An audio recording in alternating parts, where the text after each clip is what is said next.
Hi hello friends, എല്ലാവർക്കും നമ്മുടെ സുമി മുഫാസ് ടെസ്റ്റി കിച്ചണിലേക്ക് സ്വാഗതം. അപ്പം നാളെ വരാനിരിക്കുന്ന നമ്മുടെ മഴതോരും മുമ്പേ സീരിയലിൻ്റെ നല്ല അടിപൊളിയായിട്ടുള്ള ഒരു എപ്പിസോഡ് പ്രൊമോയാണ് കേട്ടോ നമ്മളിന്ന് പറയാൻ പോകുന്നത്. നമ്മുടെ വൈജയന്തി നെടുമ്പുരയ്ക്കൽ വീട്ടിലോട്ട് ആ കാല് പതിപ്പിച്ചിട്ടുണ്ട്. പക്ഷേ ഇത്രയും നാണം കെട്ട് മറ്റുള്ളവരെ വൈജയന്തി വിട്ടുകൊടുക്കാനൊന്നും പോകണില്ല കേട്ടോ. ആരുടെയും മുന്നിൽ അങ്ങനെ തലകുനിക്കുന്ന കൂട്ടത്തിലൊന്നുമല്ല നമ്മുടെ കൈതയ്ക്കൽ കുഞ്ഞിരാമൻ്റെ മകളായ വൈജയന്തി. പക്ഷേ എങ്കിലും തൻ്റെ രണ്ട് ആങ്ങളമാർ ചേർന്ന് തന്നെ ബലം പ്രയോഗിച്ച് കൊണ്ടുവന്ന കണക്കുള്ളൊരവസ്ഥയായിപ്പോയി. കാരണം വെച്ചാൽ അവരുടെ മുന്നിൽ പിടിച്ചു നിൽക്കാൻ പറ്റിയില്ല വൈജയന്തിക്ക്.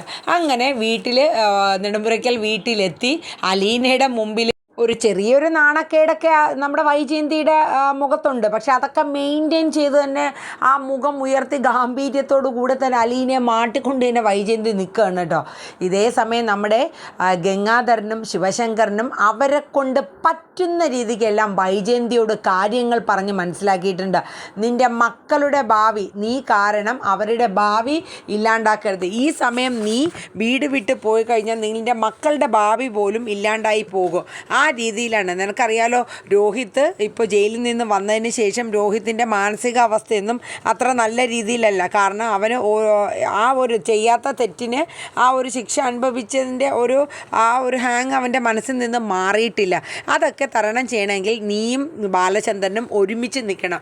അങ്ങനെ അവർ പറ്റുന്ന പോലെ എത്രത്തോളം ഒരാളടുത്ത് ഒരു സ്വന്തം കൂടപ്പിറപ്പായിക്കോട്ടെ ഒരു വ്യക്തിയുടെ അടുത്ത് പറഞ്ഞ് മനസ്സിലാക്കുന്നതിന് അതിൻ്റേതായ ഒരു ഇതുണ്ടല്ലോ. എങ്കിലും ശിവശങ്കരനും നമ്മുടെ ഗംഗാധരനും പറ്റുന്ന പോലെ വൈജയന്തിയുടെ അടുത്ത് കാര്യങ്ങളൊക്കെ പറഞ്ഞ് മനസ്സിലാക്കിപ്പിക്കുകയാണ്. ഈ സമയത്ത് നമ്മുടെ ശിവശങ്കരൻ ഗംഗാധരനും കൂടെ ബാലചന്ദ്രനെ കാണാൻ പോവാണ്. 22 വർഷം തന്നെ ഒരു വിഡ്ഢിയാക്കി നിർത്തിയ ബാലചന്ദ്രൻ വെറുതെ ഇരിക്കുമോ? കൊടുത്തില്ലേ നമ്മുടെ ശിവശങ്കരനെയും ഗംഗാധരനെയും പൊരിച്ചെടുക്കണ പോലെ തന്നെ നല്ല രീതിക്ക് പൊരിച്ചെടുക്കുകയാണ്. കാരണം എന്താണെന്ന് വെച്ചാൽ വേറൊന്നുമല്ല, ഇത്രയും ഈ 22 കൊല്ലത്തോളം പതിവ്രതയെ പോലെ എൻ്റെ മുന്നിൽ ചമച്ച നിങ്ങളുടെ പെങ്ങൾ നിങ്ങൾ അറിഞ്ഞു വെച്ചിട്ട് എന്നെ ഒരു വിഡ്ഢിയാക്കി ഇത്രയും നാളൊരു കോലം കെട്ടിച്ചു എന്നൊക്കെ പറഞ്ഞിട്ട് ബാലചന്ദ്രൻ അങ്ങ് തുടങ്ങുകയാണ് കേട്ടോ. എനിക്കൊരു നിർബന്ധവും ഇല്ല നിങ്ങളുടെ പെങ്ങൾ ഇവിടെ വരണമെന്ന്.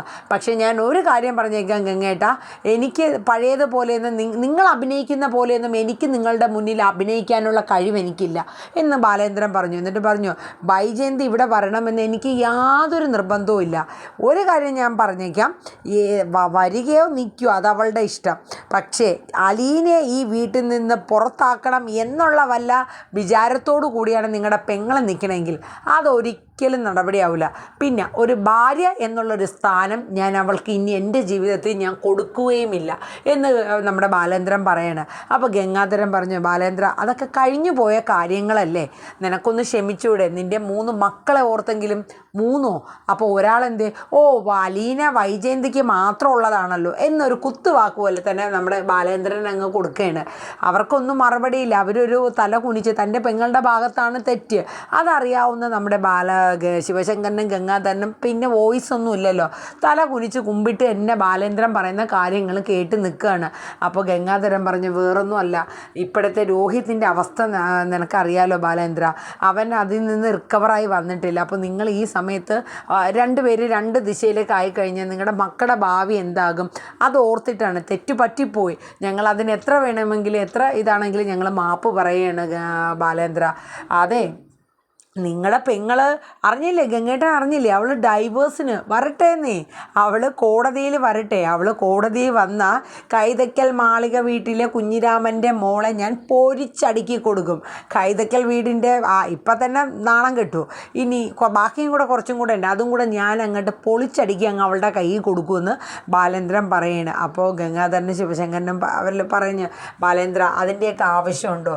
അവൾ എത്രയാണെങ്കിലും ബാലേന്ദ്രൻ്റെ ഭാര്യയല്ലേ, മക്കളുടെ അമ്മയല്ലേ, ആ ഒരു പരിഗണനയെങ്കിലും കൊടുക്കാൻ പാടില്ലേ?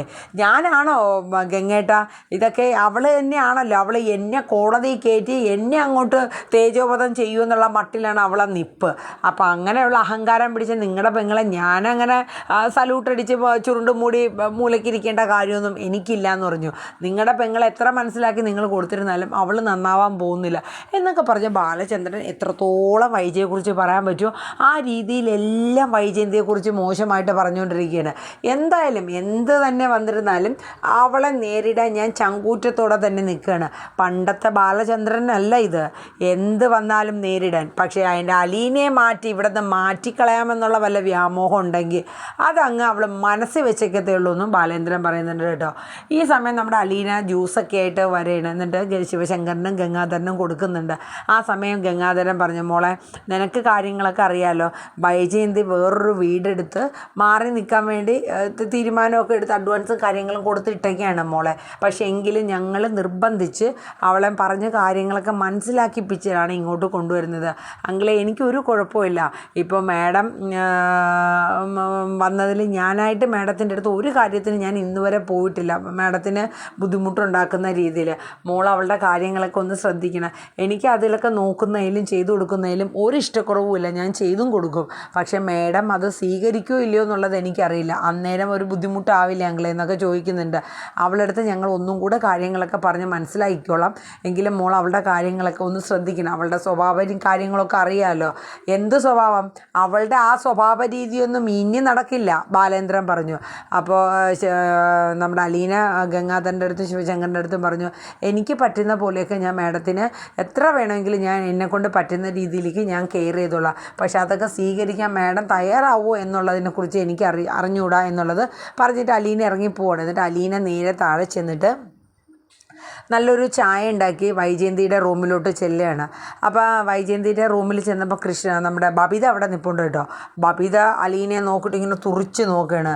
അപ്പോഴേക്കും വൈജ ചോദിച്ചു, എന്താടി നീ എന്തിനാടി എൻ്റെ റൂമിൽ വന്നത്? നിൻ്റെ ഒരു ആവശ്യവും ഒരു സേവനം ഇവിടെ ഇല്ല. അല്ല മാഡം, ഞാൻ മാഡത്തിന് ചായ കൊണ്ടുവന്ന് ഞാൻ നിന്നോട് ആവശ്യപ്പെട്ടോടെ എനിക്ക് ചായ വേണമെന്ന്. അവളുടെ ഒരു ചായ, ഈ കുടുംബം നശിപ്പിച്ച് നാറാണക്കല്ല് എടുപ്പിച്ചിട്ട് അവളെ ചായയും കൊണ്ട് വന്നിരിക്കുന്നു. നീ എന്ന് നിൻ്റെ കാലെടുത്ത് ഈ കുടുംബത്ത് കുത്തിയോ അന്ന് തീർന്നുകൂടി എൻ്റെ കുടുംബവും എൻ്റെ മക്കളുടെ ഭാവിയും എല്ലാം. അതിന് ഞാൻ എന്ത് തെറ്റ് ചെയ്തിട്ടാണ് മാഡം? നീ എന്ത് തെറ്റ് ചെയ്തിട്ടെന്നോ? നീ എന്നിവിടെ കയറി ഇറങ്ങി നിരങ്ങി നടക്കണോ? നശിച്ച നശൂലം അങ്ങനെയൊക്കെ പറഞ്ഞിട്ട് കുറേ അങ്ങ് പറയണം കേട്ടോ. അലീന ഒന്നും മറുപടി പറഞ്ഞില്ല. എൻ്റെ അലീന പറഞ്ഞു, ഞാൻ കാരണം മാഡത്തിൻ്റെ കുടുംബത്തിന് മാഡത്തിൻ്റെ മനസ്സമാധാനത്തിന് ഞാൻ എന്ത് കോട്ട വരുത്തിയെന്ന് അലീന ചോദിച്ചപ്പോൾ പറഞ്ഞു, നീ കാരണയെല്ലാം വന്നിട്ടുള്ളടി, ഈ കുടുംബം തൊലഞ്ഞ് മനസ്സമാധാനം ഇല്ലാണ്ടായത് അതുകൊണ്ടാടിയെന്ന് പറഞ്ഞു. അപ്പോഴേക്കും അലീന പറഞ്ഞു, അത് മാഡം ഒരു കാര്യം ചിന്തിച്ചാൽ മതി. മാഡം സ്വയം ഒരു ആത്മപരിശോധന നടത്തിയാൽ മതി. മാഡത്തിൻ്റെ ജീവിതത്തിൽ എന്താണ് അത്രയും വലിയ ഒരിതുണ്ടായത്. അല്ലാണ്ട് ഞാൻ വന്നതുകൊണ്ടല്ല, അത് സ്വമേധയാ ഒരു ആത്മപരിശോധന നടത്തി നോക്കാൻ പറയാം. അപ്പം വൈജയന്തി ഇങ്ങനെ ഒന്ന് ആലോചിക്കുന്നു, എവിടെ എന്നെ കുത്തും കണക്കുള്ളൊരു വർത്തമാനമൊക്കെ പറയണത്, നിൻ്റെ ഒരു സേവനം വേണ്ട, ഇറങ്ങി പോടി എൻ്റെ റൂമിൽ നിന്ന് പറയും.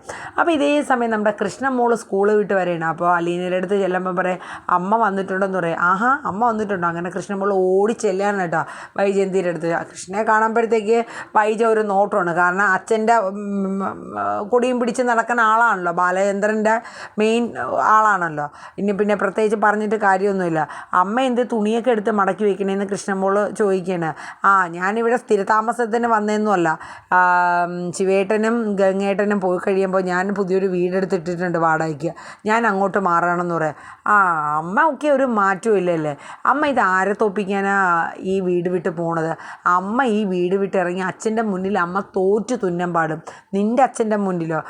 ഉറപ്പായ കാര്യമെന്ന് പറയാം. അതെ, നിൻ്റെ അച്ഛനോട് ഞാൻ ഒരു കാര്യമേ ആവശ്യപ്പെട്ടിട്ടുള്ളൂ. അലീന എന്ന് പറയുന്ന ആ വൃത്തികെട്ട അവൾ ഈ വീട്ടിനകത്തുണ്ടെങ്കിൽ വൈജയന്തി ഇവിടെ നിൽക്കില്ലെന്ന്. എന്തായാലും ശിവേട്ടനും ഗംഗേട്ടനും പോട്ടെ, പോയി കഴിഞ്ഞിട്ട് ഞാൻ എന്തായാലും ഈ വീട്ടിൽ സ്ഥിരതാമസമൊന്നും നിൽക്കേണ്ട കാര്യം എനിക്കില്ല, എനിക്കാരുടെ ഔദാര്യമൊന്നും വേണ്ടെന്നും പറഞ്ഞ് വൈജയന്തി വലിയ വീമ്പിളൊക്കെയാണ്. അമ്മ ആരെ കൂടെ ഈ ദേഷ്യമൊക്കെ കാണിക്കണം?